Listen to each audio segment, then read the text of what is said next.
Welcome to This Week in Radiology. This week we're covering 10 notable papers spanning quality and practice management, advances in neuroradiology, and innovations in CT and hybrid imaging. Let's dive in. Our first theme focuses on quality, value, and the future of radiology practice. As our field incorporates increasingly complex technologies, defining and measuring our impact becomes paramount. In the American Journal of Radiology, the ACR's Relevance and Impact Committee proposes a new framework for tracking patient-oriented outcomes. They introduce two core concepts: diagnostic imaging provenance, which is the lineage of how a diagnosis is made, and relevance, which connects that diagnosis to the reasons for the exam and downstream decisions. The goal is to create a medical imaging lifecycle feedback loop, using data science to link imaging findings directly to patient outcomes like morbidity and mortality, thereby demonstrating radiology's role in high-value care. Complementing this high-level framework, a paper in the American Journal of Neuroradiology provides a practical guide to quality management practices. It breaks down the key concepts of quality control, or QC, which is the reactive detection of defects, quality assurance, or QA, which is the proactive prevention of defects through standardized processes, and quality improvement, or QI, which uses data to adapt and improve both QC and QA over time. These principles, borrowed from manufacturing, provide a structured approach to achieving consistent excellence in patient care. Putting these quality principles into practice, a multidisciplinary panel offers consensus recommendations for medical 3D printing within healthcare facilities. With the use of patient-specific anatomic models and surgical guides expanding, these 25 consensus statements provide a contemporary reference for establishing safe, consistent, and sustainable 3D printing workflows, covering everything from quality and safety to economics. However, a paper in European Radiology sounds a crucial cautionary note regarding the quality control of emerging AI tools. Investigators tested several large language models, including GPT-4o, Mistral Large, and others, on neuroradiology scenarios where United States and international guidelines conflict. They found a profound and systematic bias toward United States guidelines. Even when models were explicitly prompted to follow a non-United States guideline, or when the model itself was developed in France or China, they defaulted to the American recommendation in 90% of cases. This raises significant concerns for safe global deployment. The authors found the most effective mitigation strategy was providing the full text of the relevant local guideline within the prompt, which restored accuracy to over 90%. Next, we turn to several important updates in neuroradiology spanning surgical decision-making, endovascular therapy, and molecular imaging. The New England Journal of Medicine published a multi-center, cluster randomized trial addressing a key question in the management of children with Chiari-1 malformation and syringomyelia. The study compared posterior fossa decompression with duroplasty, that is, incising the dura and placing a graft, to decompression alone. The study: 162 patients under 21 years old were enrolled across 38 centers, with each center randomized to perform only one type of procedure. The primary outcome was the rate of surgical complications within 6 months. Results: the complication rate was 14% in the duroplasty group versus 6% in the decompression alone group. This difference was not statistically significant, with an adjusted odds ratio of about 2.6 that had a wide confidence interval.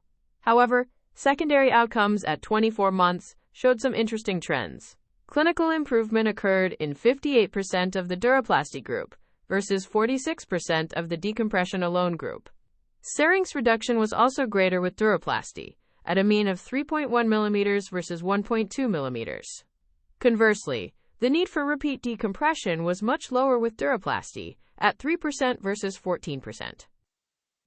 Conclusions: the authors conclude that the rate of surgical complications did not differ significantly between the two groups, and that larger trials are needed to clarify the relative benefits and risks.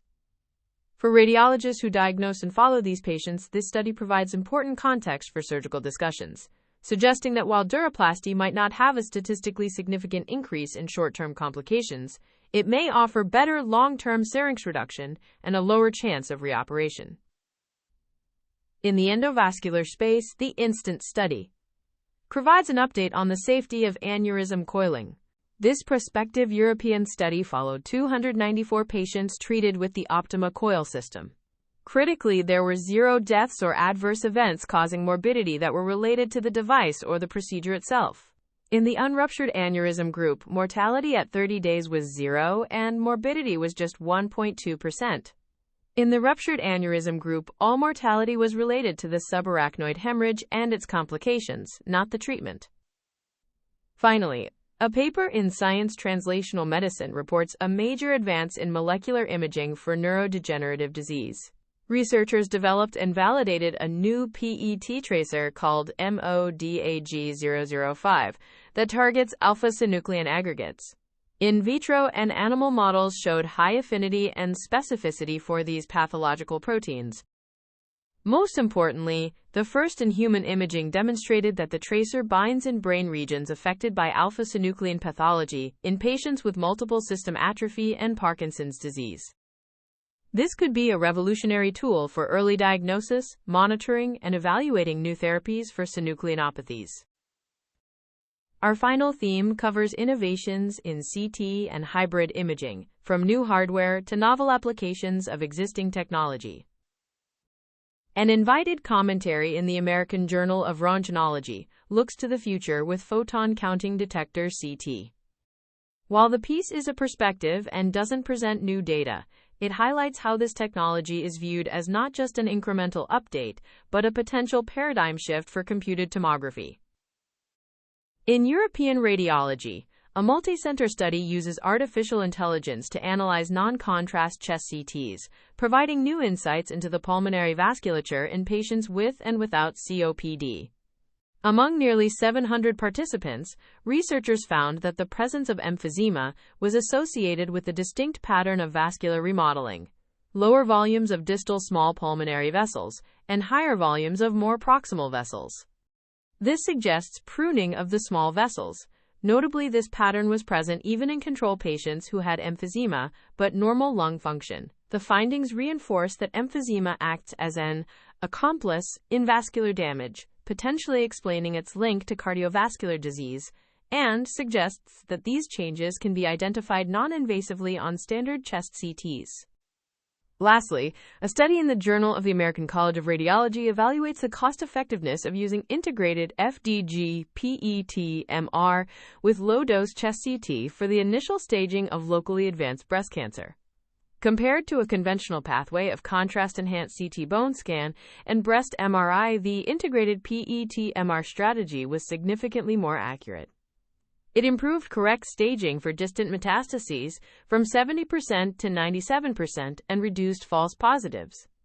While the upfront imaging cost was higher, the incremental cost-effectiveness ratio was favorable, at about $3,000 per additional patient correctly staged. The authors conclude that this approach is economically attractive for patients with presumed stage 3 disease and may improve diagnostic efficiency while reducing downstream costs. If you only have time for one paper this week, make it the New England Journal of Medicine trial on surgical decompression for Chiari-1 malformation with syringomyelia. It provides the highest level of evidence to date on the contentious issue of whether to add a duroplasty, informing conversations that radiologists frequently have with neurosurgical colleagues and patients. Here are the key takeaways from this week in radiology.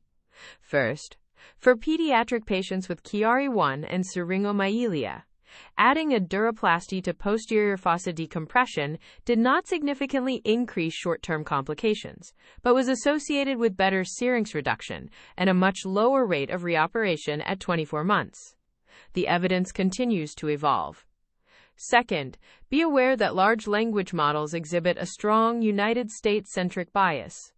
When using them for clinical decision support outside the United States, safe implementation requires providing the full text of local guidelines to ensure recommendations are appropriate. Third, for initial staging of locally advanced breast cancer, an integrated FDG, PET-MR, and low-dose chest CT pathway is more accurate and cost-effective than conventional multimodality staging, significantly reducing misclassification. Fourth, emphysema seen on non-contrast chest CT is associated with pruning of small pulmonary vessels, a marker of vascular remodeling linked to cardiovascular risk. This finding is present even in individuals with preserved lung function.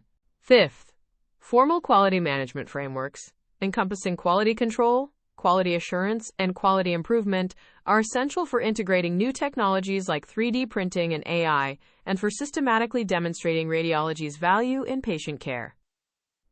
That's your roundup for This Week in Radiology. The full transcript and references are available on the episode page in your Audio Scholar library. This is an AI-curated summary. For clinical decisions, always consult primary sources and current guidelines. See you next week.